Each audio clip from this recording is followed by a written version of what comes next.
Hi, I'm Kate Kripke, and welcome to the Motherhood Uncut podcast. This podcast brings the reality of motherhood to the table for real, honest conversations. Here, we laugh, we cry, we learn, we grow, we are awestruck, amazed, humbled, and validated. But most importantly, together we begin to live in a new way that allows us to recognize the immense role that our own health and well-being plays in the health and well-being of our kids. Together, we recognize that everything we do to take care of our physical, psychological, social, and spiritual health is in service of our children. This season, we are diving deep into the role that the shoulds and the shouldn'ts and rules and expectations play in our motherhood journey. Together this season, we will learn to break those boundaries that hold us back from our greatest potential. We're going to hear from moms who have taken this risk, from experts who help in this journey, and from family members who, Lord help me, have important insight to share. So pull up a chair, my friend, make a cup of tea, pour a glass of wine, put on your walking shoes, turn up the volume in your car. Let's do this together because nobody should mother alone.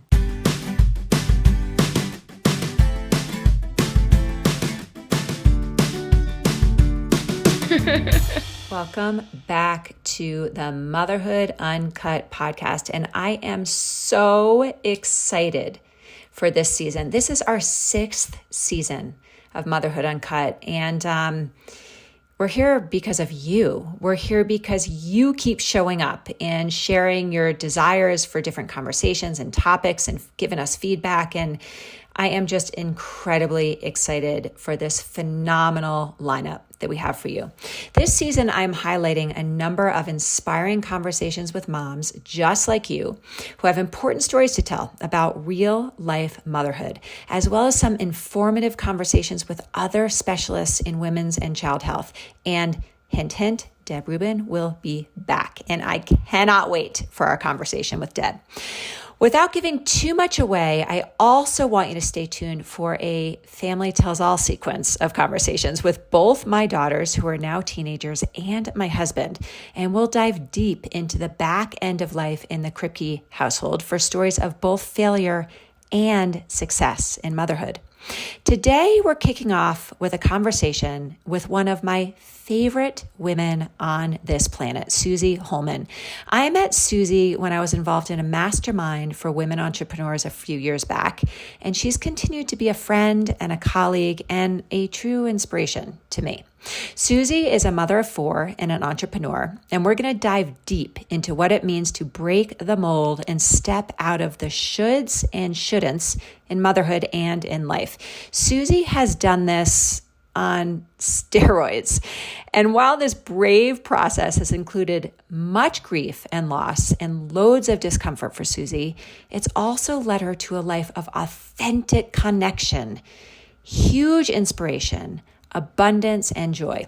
And she's going to tell us about why she's chosen this path and what it looks like for her. And I have no doubt that you're going to walk away with just a huge amount for you to think about in your own life, because those shoulds, you guys, and the shouldn'ts, they keep us trapped. So we're going to shake it up for you today. I'm really glad you're here. Grab yourself a cup of coffee or tea, glass of wine, put on those running shoes, all that stuff, put in your earbuds, whatever it is. But come hang with us for the next 45 minutes or an hour. I cannot wait to share this conversation with you. Hey listeners, there is literally nothing that I feel more inspired by than working with women who are ready and motivated to take control of their mental health and well-being in service of their kids. Because here's the thing, in my work, I get the opportunity to both watch the women who I work with feel better, and I also get to watch how their kids thrive along with them. If these conversations motivate you, and if you're ready to shift out of the anxiety, guilt, and overwhelm that you feel and move back into confidence, calm, and connection, my 12-week program might be for you. If you want to learn more and talk with me about if it's a fit, go ahead and book a free clarity call with me. The link is in the show notes. Motherhood Uncut podcast is sponsored by the One Clock. This is a clock that is actually like one of those clocks that you're going to forever thank. The One Clock is built all on wake science. What is the best way for your nervous system to wake up in the morning? And with the help of researchers, Grammy award-winning musicians, and a whole lot of beautiful style, this One Clock is a sure way to get you back on track towards health and wellness. You can learn more at oneclock.co. I'm going to start by introducing you, but I have nothing in front of me. So I'm going to introduce you from my heart, and then if you want to add something, you can. Love this. Okay? Yes, Let's great. go. Suzy Let's Holman go. on the Motherhood Uncut podcast. I love having you here. So for our listeners, Suzy Holman, it kind of makes me, I literally am a little, I just got choked up. Suzy Holman is, oh my gosh, a powerhouse, a mother of Four. look at that, four beautiful children, an entrepreneur, someone who has created several seven-figure businesses. She is a mentor, a coach, a human, a creator, a connector.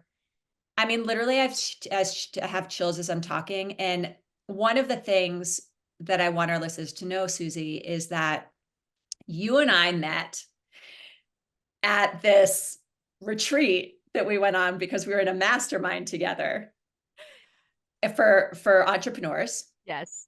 And you were sitting at one end of the table. It was dinner. Yes. And I was sitting at the Totally. other.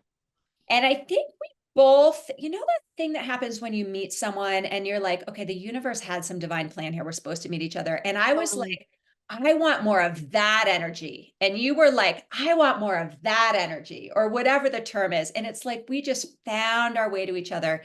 And we've kind of never lost that connection. I feel like it's like a soul contract. Like somehow in the ethers before we came here, I'm like, I'm going to find you down there. And it was just like instant, like, oh my gosh, Kate, where have you been my whole life?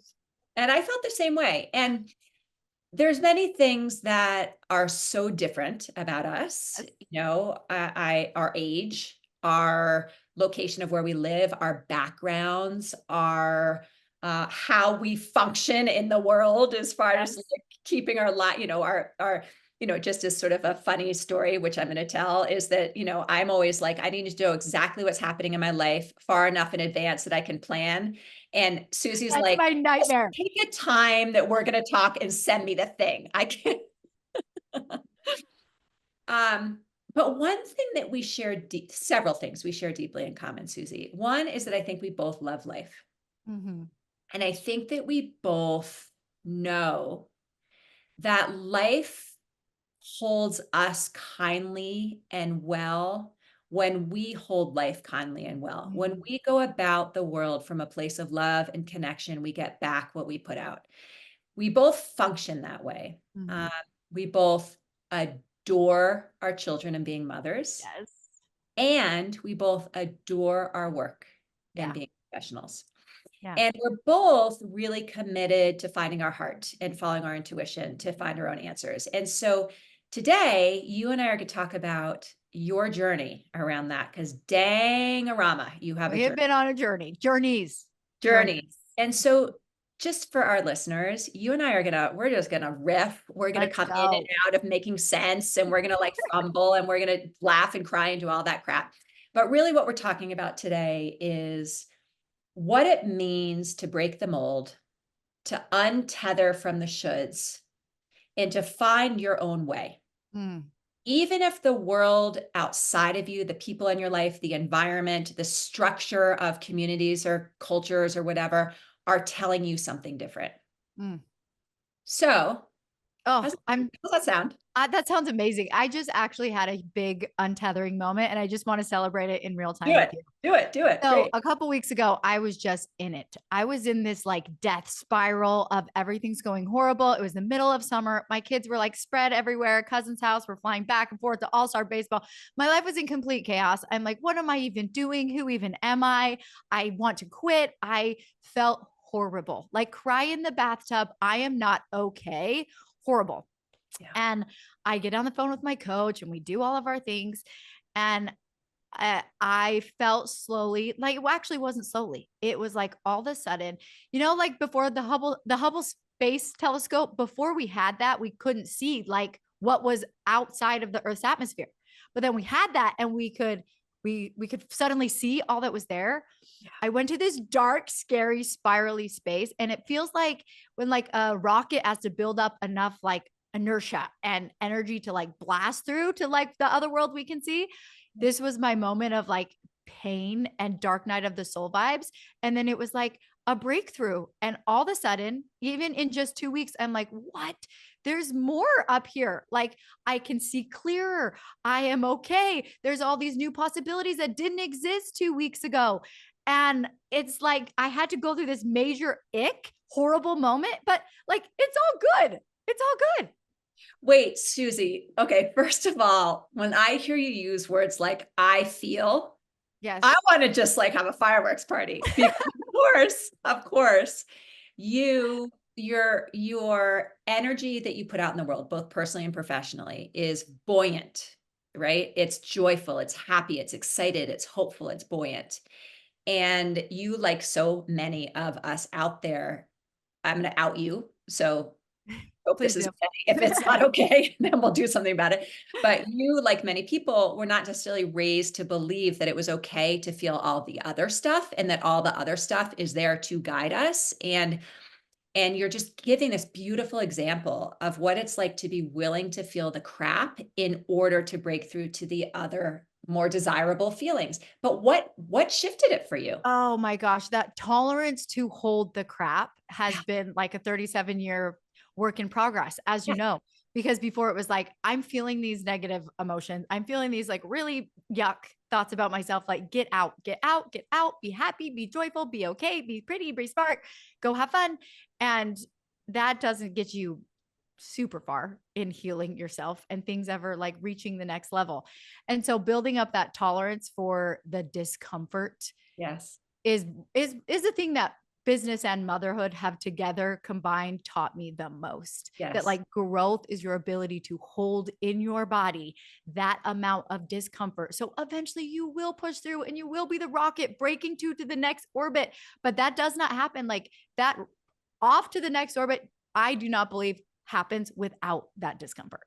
100%. So, will you just give a more personal overview of who you are and in what ways you have chosen to lean into discomfort and sit with the discomfort in order to create a Suzy Holman that feels most authentic to you? And I don't know where you're going to take that. It's a big question, but I would love our listeners to learn more and hear more about you with respect to that. Yeah. So my whole journey, at least like my public journey, started in one brave motion of authenticity and vulnerability. I was an influencer back in the day when everything was like all white and very curated and look really cool and like minimalistic. And I had two kids. And I was trying to be this put together version of myself online that people were responding to. And I suddenly could not do it anymore. I was like, this fake version of me, I cannot be. Actually, what really happened was I went to Target and I left my three kids in the car and I ran into Target and made a 7-second Instagram story that changed my whole life. That said, this is worth the risk of arrest. I am not bringing three kids into the car for diapers. This will take me literally 90 seconds, which it did. I get back, my whole life blows up. Everyone's like, we're calling your sponsors. We reported you to CPS. You're a neglectful mother. You're an unfit human being. Like, you are the worst person in the world. And I'm like, why on earth am I doing this? So that I can be paid $30 from HelloFresh occasionally? This Wait, is the dumbest. hold on. I have a question about this. Yes. So what you're describing, this like, I'm going to leave my kids in the car for 90 seconds, 7 minutes, whatever it is, while I Not run. 7 minutes. It was not 7 minutes. I could do that in at least two. Okay, 2 minutes, right? I'm going to run in and run back. Like this thing that you did Yeah. is something that a gazillion million women do all over. It's also something that a lot of moms want to do, but won't do it because they quote unquote shouldn't do it, Sure. right? And you are you did it then, you're doing it now, you're outing yourself as being a mom who's just trying to figure it all out and figure out how to do it all at one time with, kids sleeping in the car and I right? stand by it. I do it again. Exactly. So here's my question. When you came back and you are already a public figure, you're an influencer, you're selling the good life is what you're doing. Yeah, totally. You're sort of selling the perfect life. And to your point, the word selling is important because what I hear you saying is on the image from outside, you looked like, Totally. I had it all together. and on the inside, you're a mom of 3 kids. Totally. And a newborn, like newborn. Newborn. And you're like any other mom with a newborn. You're just barely figuring it out, Right. holding it together. So Yes. you came back and you had all this judgment, all this criticism. How did you feel? Horrible. I was like, I can remember it so clearly being back in my bed, like with my newborn, with my postpartum body, I had 3 kids under the age of 6. So that was a lot. And I remember pulling up my Instagram. I'd put the kids down and I pulled up my Instagram and I was like, what is this? And there's all these comments, like hundreds, Kate. And I can still feel that panic in my nervous system, my body of like, oh my gosh, I think I'm dying. I feel so ashamed. I feel so ashamed. Thankfully, I grew up in Idaho. I'm like a country girl at heart. I'm like, listen, my mom would leave us in the car for hours. I like had a moment of shame, panic, spiral. And then I was like, delete, delete, delete. And then I'm like, I'm not going to delete. I actually stand by this. I made sure to Google, is this legal to do in Colorado? Which it is. So it's like, I haven't actually broken a law. I'm going to stand on that. Like, that is who I am. And that is okay. And that doesn't need to be you. But I'm also in that moment was like, I'm done doing this. I So am done being this version. that's right. And so, Suzy, what you're talking about is a shift from looking at other people to tell you whether or not you're a good fill in the blank, in this situation, mom. And then to go inside and say, was this the right decision for me and my kids and everybody's best interest? Mhm. And the answer was yes. You just said I'd do it again. So And that's the I difference. also had that good anchor of, do I think my mom is a good mom? Absolutely. Did she leave me in the car for absurd amounts of times? Absolutely. Million But I ways think to be a there, good mom, right? totally. So you're trusting yourself instead of looking to trust everybody else outside of you. And of course, this was the big breaking point for you in Well, your. this was a shining moment, but let's not act like this is the one moment. So I have Oh a no, shining go on. Tell moment. us more. I Tell us. don't delete the post. I'm like, yay, here I am. I'm no longer playing this game. Here's what I'm going to do. I'm going to go private for the next 30 days and I'm going to actually show you the shit show that is my life. And it was like literally 90,000 followers dumped in 3 days. And it was like, oh shit, here we go.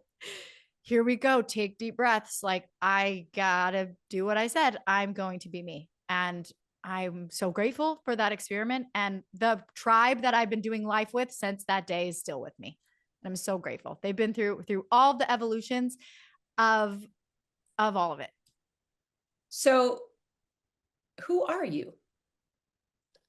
Who I am this hour is maybe different than who I'm going to be the next hour and the next hour. And that is something I'm grateful for my community of being along the road, because while there was that shining moment of like, I don't need your approval, I've also had very many moments since that day, 4 years ago, 5 years ago, of like, please give me your approval. I Right. desperately need your approval. I'm living for your approval. I am starving for your approval. The next significant part of my story is when I decided I could no longer stay in the Church of Jesus Christ of Latter-day Saints, the Mormon church, which is a massive departure from who I had been, massive, who I'd been my whole life, who I made a huge part of my identity, online and offline. Like, that was it. You are the church. And that's when things got really wild. I lost approval. I lost 80% of my clientele overnight. No longer had approval, like gone.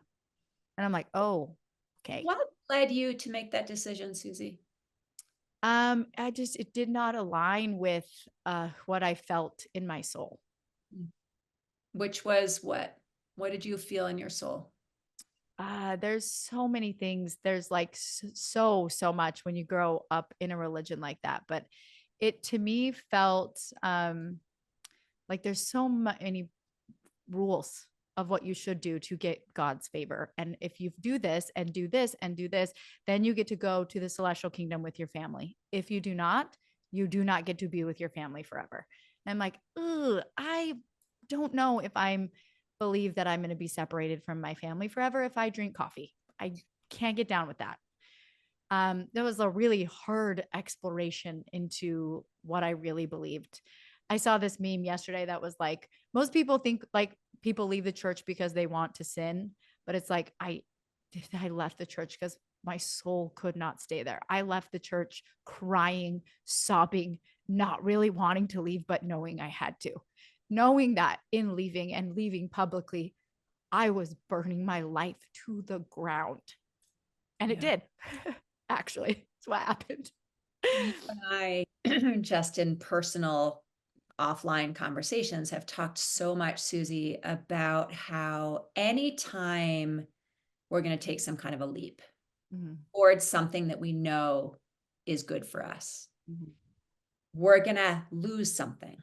We have to let go of something in order to get to be somewhere else, in order to find something else. And leaving any community, let alone one that's generational and really infiltrated in everything you know, is grief. I mean, that's It was traumatic. death. It was grief. It was trauma. It was lonely. It was dark. It was confusing. It was. And in some ways still continues to be that. Of course. So, I mean, we could go in so many different directions, but I guess I want to like pause here with you for a minute, because it sounds like that, along with this thing that happened with your Instagram feed, and that in some ways that's sort of surface, right? I mean, we're talking about something similar, which is shoulds and shouldn'ts.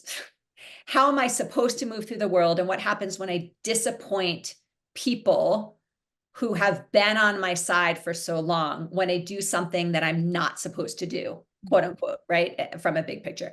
We see that happen in this Instagram thing. And now we're seeing this happen when you make this decision to unhook from not just a religion, but a community, a culture, a way of being in the world. That is lonely. No doubt you second guessed yourself. No doubt you cried and screamed, and meanwhile you're also trying to create a life for yourself. How did you stay steady with that? That's a ton of discomfort, Suzy Shine. That was a ton of discomfort.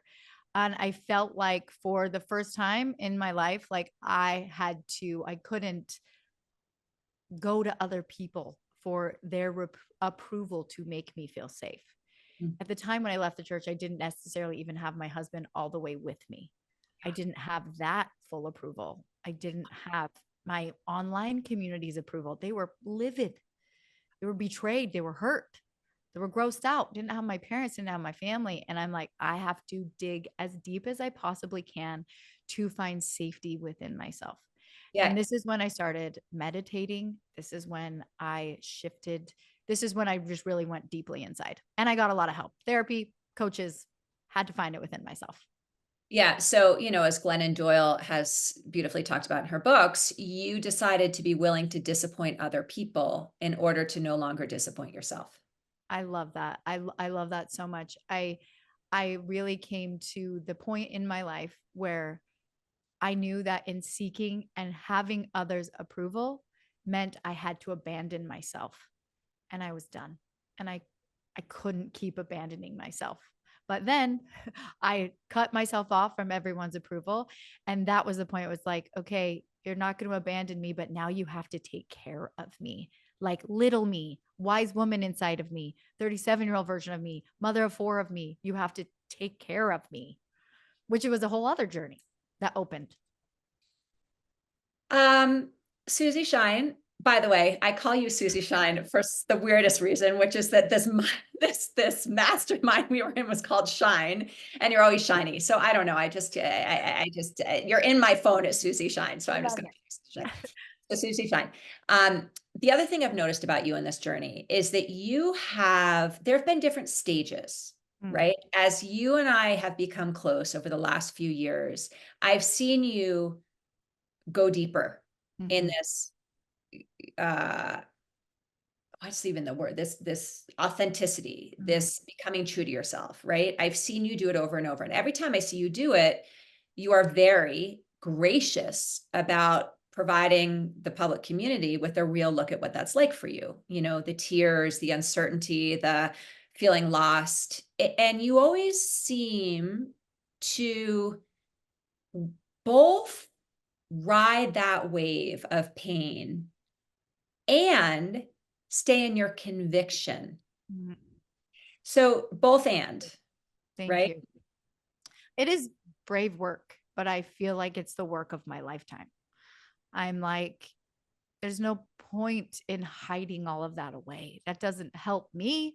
It helps me circle in my own shame to hide away. And it doesn't help people who might need to witness that it's okay and that, oh my gosh, I'm going through that too. I feel like I've been called to that sharing, even though it is so uncomfortable, but I feel like called to it. So I literally can't not. It just comes through. How much have you shared with your children about this journey? So you have your little just started kindergarten, which has been really, I have to say, you like brought me right back Oh, in that last post. I baby. mean, how much of this journey have you shared with your kids? What does it look like to be going through this, My kids coming out are of a cocoon while raising 4 kids? My kids are the catalyst. My kids are so freaking cool. My kids, so I left the church and then immediately was like, I feel unsafe and I need another structure. Like I need a structure. So it was like, I need another structure. So let's go find another church. We must have gone to, I don't know, 13 churches, dragging my kids Sunday after Sunday. Like, that's not it. That's not it. Well, that was hilarious. And that was figuring it out with them. I don't want to impose my beliefs necessarily on, I want to pose like great things, but I can't tell them things that I haven't figured out for myself yet. So they've been in it with me and been really resilient through it and laugh through it. And they've been right there by my side. You know what I find really interesting, Suzy, is sometimes when people find themselves letting go of something like a religion or a community or something that's been so consuming, they pendulum and they're like, I'm done Totally. with God. Yeah. I'm done with religion. And what you're describing is also a true integrity in knowing that God, religion, spirituality, you still wanted that to play a role in your life. Can you talk to us about that? Well, yes, in my life, but I heard the most profound thing. I was talking to a shaman actually, and I was like, I feel so bad for my kids. Like I grew up with a great structure and like it was great. Like it was great. And I feel bad that I'm not going to have this for my kids. Like, how are they going to get to know God if they're not doing it in this very structured Mormon way? And he said, kids come with this light directly to source. They just come with it. But what we often do as parents is we step in the way of the light and then we start to point our fingers like, look over there, look over there, look over there. And we block the light. And if we just actually get out of it, our kids are so hooked into it that they're going to lead the way to their own light and their own connection to source. And that was the moment I was like, okay, I can do that. I can get out of the way. I can listen to them. You're in so many ways talking about what is required, in my opinion, for good mothering, which is to not project our stuff Mm. and get in our kids' way of being who they are meant to be. And it's really freaking hard. You know, a statement that I love to use all the time is, what would it be like to choose connection over control? Mm. Mm. Connection over I'm going to control. write that down. And so many of us have these shoulds. And of course, our whole conversation Totally. today is like, what happens if we break out of the shoulds? But so many of us have these shoulds about how we should parent our children, how we should go about our life, what our kids should and shouldn't do. And really, you're cracking into this beautiful, scary question, which is, well, what if by stepping out of our kids' way, being close enough that we're there for them in all the ways they actually need us, but stepping out of their way enough for them to find their own answers, which requires immense trust. And I'm just going to say it because it's so obvious to me, but I think it can get lost, is the only way, Suzy Shine, that you are able to trust your children is because you've learned to trust yourself. Mm. That's beautiful. I think one of the biggest things in me was putting that trust outside of myself, putting the trust in the religion. More recently, putting the trust, outsourcing my trust into other people or my online community. Um, Fostering that trust within my children has been like little things like, I trust you to go over to this kid's house that I'm not super comfortable with, and you're going to tell me what it's like and what goes down, and you're going to call me, right? Like this is not an easy journey of trusting your children. That's for sure. Well, because there's so much uncertainty and Oh. unpredictability. And by the way, that's what structured religion does, is it tries to make certain what's actually uncertain. Right. And we crave that. And sometimes we find that in very strict religious communities because Yeah. it's easier to have a set of rules. Totally. Oh, the most fascinating thing happened with my Tesla. So you Tesla, like it gave everybody the free driving option where it's like full auto self-driving. And I plug it in, self-driving, and I'm like, oh my gosh, this is amazing. I am shocked at how quickly I was like, the Tesla's such a better driver than me. Why am I driving? The Tesla is such a better driver. This is more safe than me being in the driver's seat. And I suddenly realized how we get programmed so easily because in so many ways it is easier to just do this, what you say, do what you should, do what you're told instead of having to make the movements yourself. I was shocked at how quickly I fell into that. Suzy, you and I did a talk, an interview for a platform. And I want to talk about your work in just a moment. We're going to shift, but for a platform you were doing, we talked about guilt. Mm-hmm. And what we were talking about is how guilt really shows up for us when we have some perception of having broken a rule. Boy. And sometimes the rule is our own rule that's within our own integrity.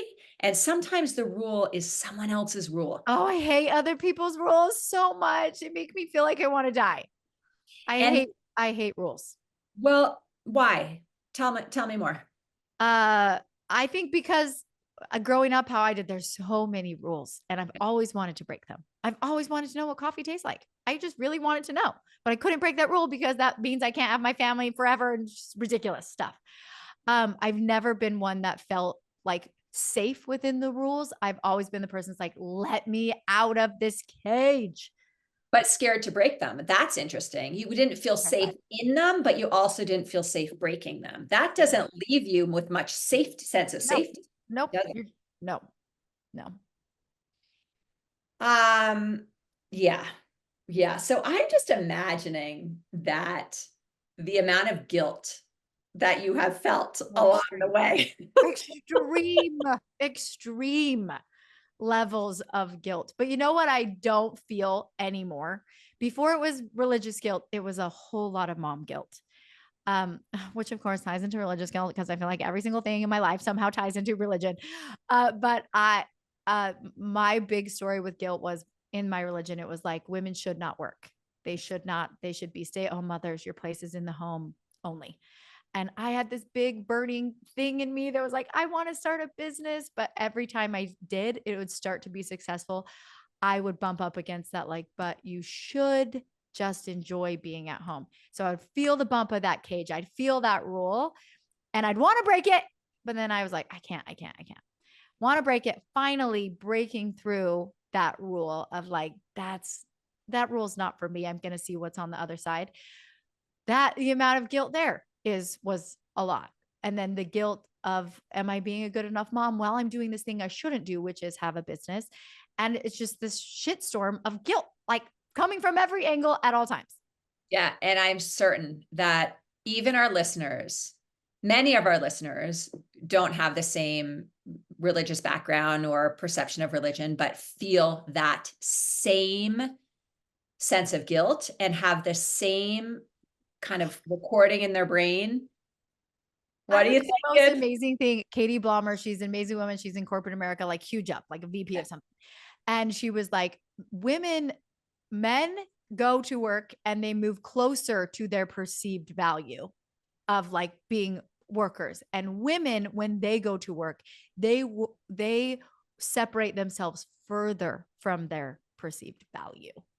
And that is a thing that every working woman has to reconcile because society is not showing us that or has not done a great job in the past.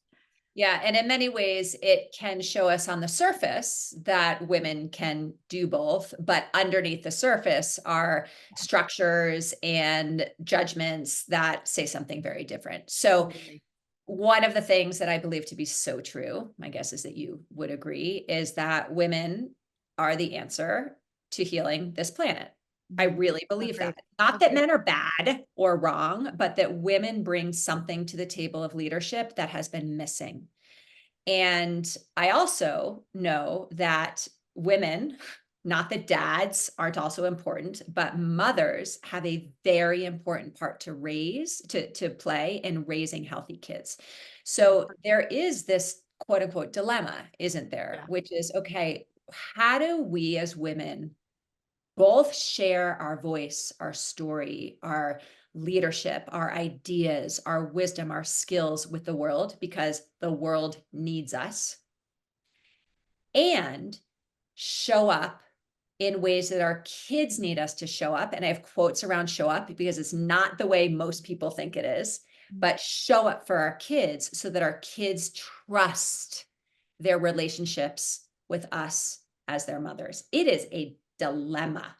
And I have lots of thoughts about it, but I'm curious to know what your thoughts are about this because I want you to talk with our listeners a little bit about what your professional journey has looked like because you've done shit ton Mhm. professionally. So, what do you do with that concept and that dilemma? Well, I think that dilemma, like even just this conversation is so juicy because it's shedding light on this is the dilemma that every mother faces. That's right. Every mother has to deal with what does this feel like in her body? What is she going to make? What choice is she going to make on a case by case basis? Segueing into my professional life, there's been seasons where it's like, actually, I've chosen in this season, in this specific launch, like my business, my voice is like, this is where we're riding hard for. And then there's seasons like the one I'm in right now. I'm riding so hard for my 12-year-old teenage daughter. We're like making TikTok dances. We're hanging out all the time. And this is the season where she is like, this is where the deepest need of energy is. And like, not that isn't always in one spot for me. And it's like case by case, day by day, hour by hour thing to navigate. And I think the world telling us it is black and white, it's not. No, hour is the same. It's not black and white, it's also not rigid. So I know one thing that you and I have talked about, and you felt frustrated about yourself with respect to this, is that you tend to be someone who jumps around a little bit, right? Totally. You pour everything you have into this, and you're like, this doesn't feel right anymore. I'm going to do something different. And you pour everything into this. And while that is amazing because it allows you to create multiple big businesses that have been very successful, it also can make you feel a little jumbled in your brain. Like, wait a second, why quote unquote, can't I be more consistent? But Oh, really what I love is your model of fluidity, your model of being willing, again, we're talking about getting out of the shoulds, to not live in the box of what is expected when you are a professional and to oh, be willing to listen to your internal compass. oh, I did this thing, Kate. I did this thing where I had such wild success. I became an influencer. I co-founded a menstrual patch company called Jovi with my best friend. It's made millions and millions and millions of dollars. I don't keep all those dollars. We invested back into the company, so I'm not like crazy loaded, if that's what that sounds like. But I've had really quick success really fast.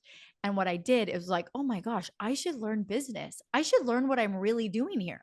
So I dump $100,000 into going to learn business, taking all these programs, mentorship, coaching, courses to learn the rules. Then I'm like, the rules are it. This is how you keep going. This is how you keep making the massive amounts of money that I was making is I learn the rules and then I repeat the rules. to learn the rules, repeat the rules that people say I should do, the experts, to see my business slide drastically backwards. No one wants the effing rules. No one wants to watch you live the life of rules. No one wants to hear about the rules. No one wants the rules. They want the you. They want the energy. They want that part of you.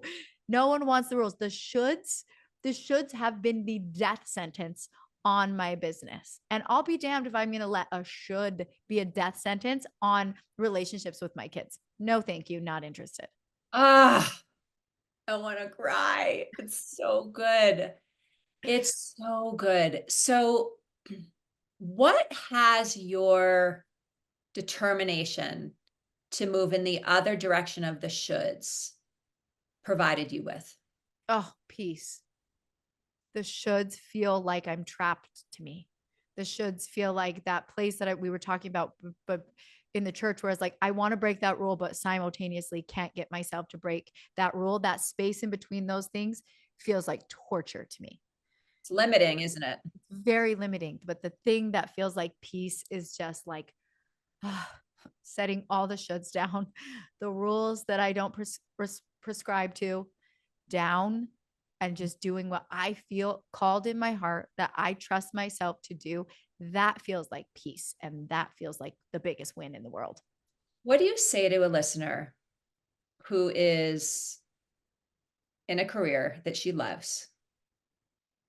Maybe it's not. Maybe it's even a full-time job that she just has to engage in for, financial reasons or whatever. But she's in a full-time job. And she can't be creative and break the shoulds, because one of the things that you have been committed to doing, I have actually committed to the same thing, is creating a career for yourself, a professional journey for yourself that gives you freedom. You don't work for anyone. You make your own rules. So do I. I mean, I'll tell you right now, I've never, since becoming an adult and a professional, worked for anyone else, and I never will. Mm-hmm. And I guess I'm just wondering, what do you say to the listener who's like, must be nice, Suzy and Kate, to be able to create your own rules and make, decide on what you should and shouldn't do based on what feels right to you? What do you say to that person who feels trapped in the shoulds and feels like there's no way out? I always like to play a game of like a little portal. You literally like poke little portals, like little holes in your world, to say like, what else could this actually look like? My husband and I just did this. We're like, poke the hole in our world that we're like, what would it look like if we actually only made $60,000, which we never made that? What would we do? What would it look like? We're like, oh, we'd peel away this, with this, we'd move here. Like playing little games with like, you think you can't because you can only see what you're looking at in front of your face. But when you allow yourself to get creative and see what else might be available for you, then there probably is something else available for you to you. But like if you keep focusing on the prison cells and you keep just focusing on, I can't because of this, then you're going to get more of that. But actually, if you let yourself play in a little bit of creativity of how else it could be different, there might be answers there. Yeah, we have these worldviews, don't we, of ourselves and the world around us, and they're maps, right? What we can see from where we are standing. And there's all kinds of language in the coaching world about limiting beliefs and zones of genius and zones of excellence, and I mean all these things. And really, what we're all talking about here, whether it's from a more clinical mental health place or a coaching, empowering place, is to say your life can be whatever you want it to be. Totally. It's the shoulds and the shouldn'ts from where you're standing in this moment that keeps you stuck. Yeah. You're choosing your shoulds, and that's painful. That's Yeah. a painful truth. But choosing the shoulds again and again and again just keeps you in the cage. What do you think your children say about you? That I'm a nut job. For sure. Love that about you, Suzy. We freaking love that about you. I I think it depends on the child and depends on the time, but I think they say I'm fun and that I love them. Yeah. And I think we laugh together a lot. Modeling to my kids to be silly is really important to me. to like not be afraid to look really dumb. Look dumb. Look dumb. If you can raise a kid that is not afraid to look dumb and is not afraid to try things, you're going to raise a successful kid. So I try to model that. Well, that's part of it, right? We can say that to our kids, but if we're not willing to do that Totally. ourselves, it's not going to come across. And it's one of the things I love about you. You are so fun. You are so, I feel like I'm having fun with you right now, and I'm staring at a screen. So that's amazing. I was on a call with someone yesterday, and she's a working mom, high powered, more corporate career, but working mom. And she told me that her daughter, who's I think 10 or 11, said to her the other day, "Why do you love your work more than you love me?" Oh, And I think this is a feeling many children will have when they have working moms. And I think this is a fear many mothers have that their children will feel. So, my question for you is A, what would you say if a child said that to you? First question, has anyone ever said that to you? Secondly, have you ever worried about that? If one of your kids said that to you, what would you say? that's a tough one. That's a gut hurt punch. Like that brings up a lot. Even just hearing that story brings up a lot of like pain. Um, the truth of what I would say, the human in me would be devastated that Of that would ever come course. out of the mouth of child. And then I'd have to go deal with my own crap around that because that's a lot. And then I would pull a Kate Kripke and I would say, let's get curious. And I would ask my child to explain more. It's so interesting to me because I had a full-time working mom. Mhm. She worked a ton. I remember feeling this way. Mm. And I think when we already worry about whether or not we're being good moms, and I have never met a mother that doesn't worry at times about whether or not she's being a good mother, right? When we Oh, worry, 100%. and we are also engaging in something outside of motherhood. There are many of us whose heart is drawn to be home with their kids, to not work, to even if they have studied and built these careers, they are ready and wanting to be home with their kids.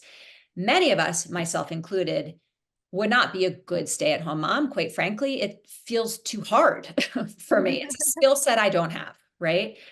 And there is that fear that our children are going to feel abandoned by us, which of course this statement is all about that, right? And isn't it so easy in moments like that to want to convince our children to feel otherwise, to be like, what are you talking about? Of course I love you, Mm, right? mm, Which is sort of missing the point, mm, which is that that kiddo was saying to her mom, I miss you. mhm, I feel disconnected from you, mhm, which is that mom's biggest fear. What if mhm. my child misses me and feels disconnected? And then at the same time, of course, that child misses her mom and feels disconnected. That doesn't mean there's a problem, doesn't mean that mom's doing something wrong. It means there's a need in the moment, Mm, mm. right? And the truth is that our children are going to feel that way, even Totally. if we're stay-at-home mom. Totally. Totally. Totally. So there is this opportunity, I think, and I think we're just coming full circle here to really pause in those moments of discomfort, to ask ourselves, what is the most important thing to me in this moment? Is it to be right or is it to be connected? You were just going to say something. What were you going to say? That pausing in the moment of discomfort, like we talked about at the beginning of this, like that moment of discomfort is the rocket ship taking off to the next orbit. That's right. And that moment of discomfort is a pivotal moment in your life. And or it can be a moment of discomfort that leads people to numb and shame and spiral and stay and do all sorts of crazy stuff. But like every mom has experienced a moment, if it's that situation or another situation, where that discomfort is so real that you just want to cry. Every mom has been there, but every mom, I hope, has pushed through to the next orbit after that comes after that revealing moment of pain and discomfort.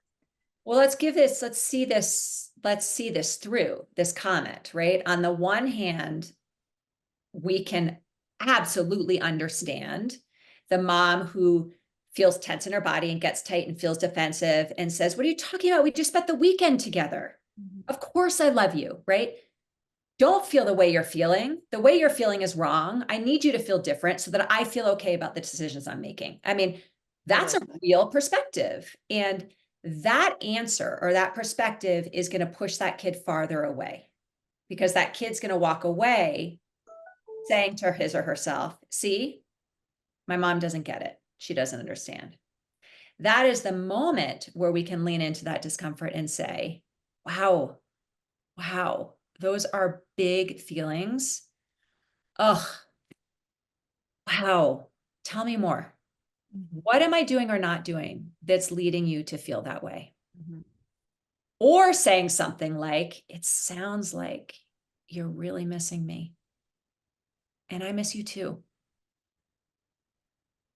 That 20 seconds Mhm. is going to bring more connection and security in that relationship between a mom and a child than the 4 hours that you tell yourself you should have been home with your child that you were doing something Totally. else instead. Totally. Totally. Isn't that Beautiful. interesting? Mm. And what just like little me inside of me craves to be heard like that.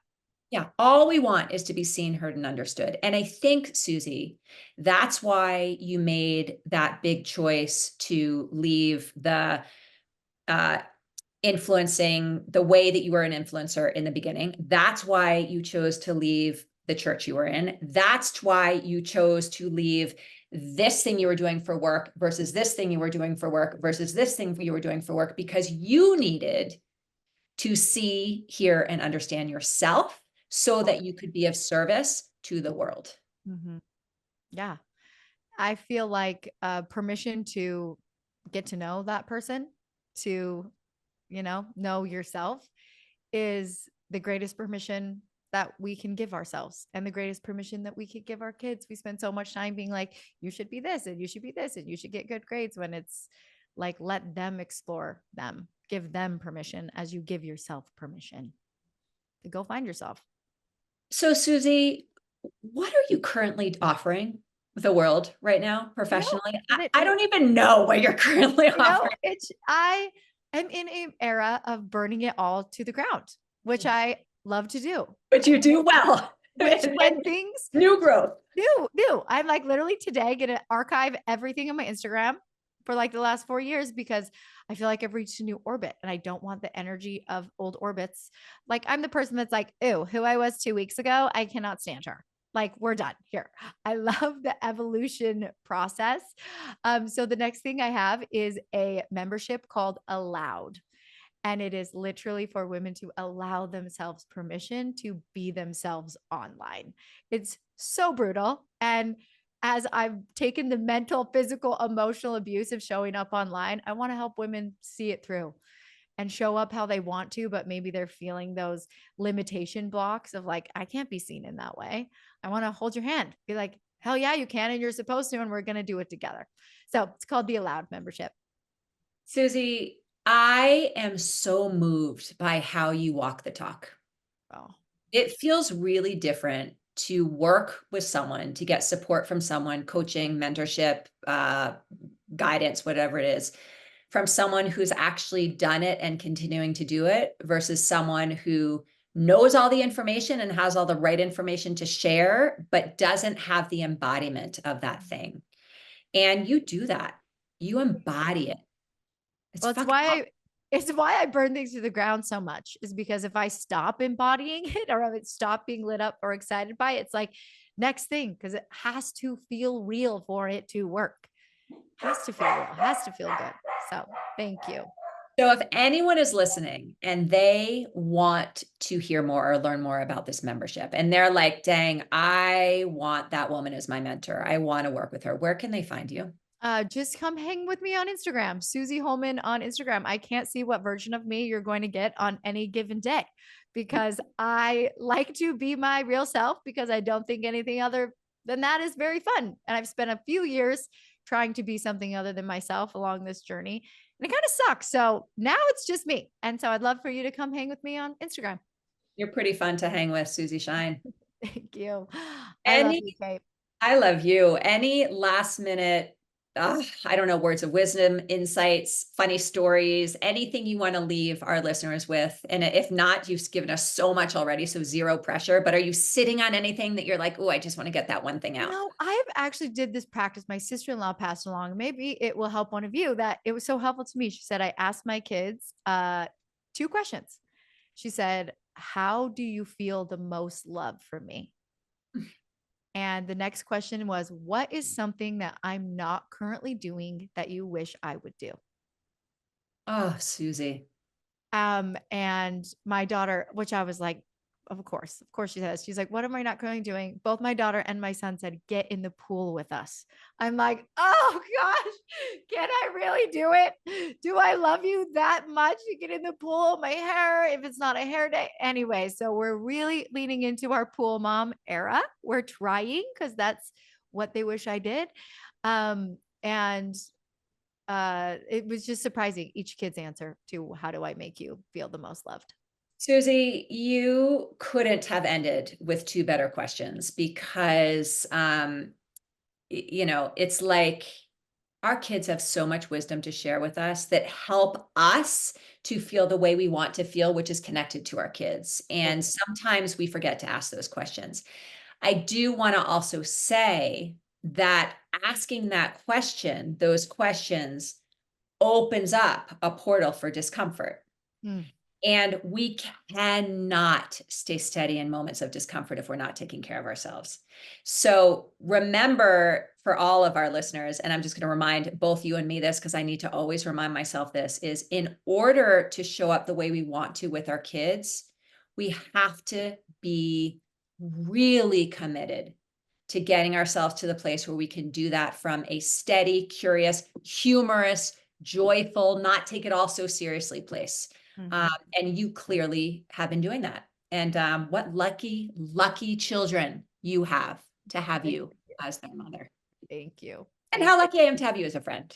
Well, thank you. Thank you for letting me come on. Thank you to your amazing listeners for being interested in conversations. What good moms you have that like their top of their interest is motherhood. Like you have a community of really incredible moms. So I'm grateful to have been here. Thank you. Suzy, I am coming through Arizona again in September. Oh, woo woo. To Scottsdale again. I got to see you in Phoenix. So can we make a plan for me to come? Done. Done. Okay. Deal. I'll check with you offline. I'll Deal. text. Deal. All right. Suzy, I'm going to stop recording, but don't go anywhere because I want to just say an official goodbye. But as far as our listeners go, thanks for being here. Hey, if you loved this episode and enjoy this podcast, please just take a moment to subscribe, rate, and review, and send it to one mom out there who you think might benefit. When you do that, you help to make sure that no woman out there ever feels like they have to mother alone. Thank you.